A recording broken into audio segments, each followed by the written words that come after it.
আগের ভিডিওতে তোমাদের সাথে আমি শেয়ার করেছি যে আমরা একটা অনুষ্ঠান অ্যাটেন্ড করতে টাকি গেছিলাম। সেটা হচ্ছে বেসিক্যালি প্রিয়াঙ্কাদির সাধের অনুষ্ঠান। এখানে প্রিয়াঙ্কাদি খুব সুন্দরভাবে পার্লার থেকে সেজে চলে এসছে, আর আমরা সবাই মিলে এক এক করে জড়ো হচ্ছি, কারণ আমাদের এখন কেক কাটিং হবে।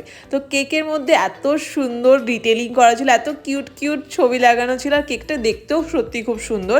আর এটা হচ্ছে আমাদের জামাইবাবু আর আমাদের দিদি এখন ফটাফট রেডি হচ্ছে কেক কাটিংয়ের জন্য।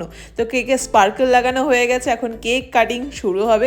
আর এখানে দেখো দিদিকে কি মিষ্টি লাগছে।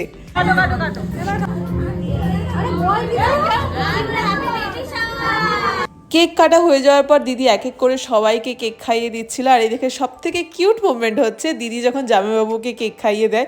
তো এই জায়গাটা খুবই কিউট ছিল। দেন অনেক কেক খাওয়া, অনেক গল্প, অনেক ছবি তোলার পর ফাইনালি আমরা বসলাম দুপুরে লাঞ্চ করতে। এবার দুপুরের লাঞ্চে অনেক মেনু ছিল, এক এক করে আমি সবই খেয়েছি, কিন্তু লাস্টে গিয়ে আমার শরীরটা খুব খারাপ করে গেছে, যার জন্য আমাকে বাড়ি চলে আসতে হয়।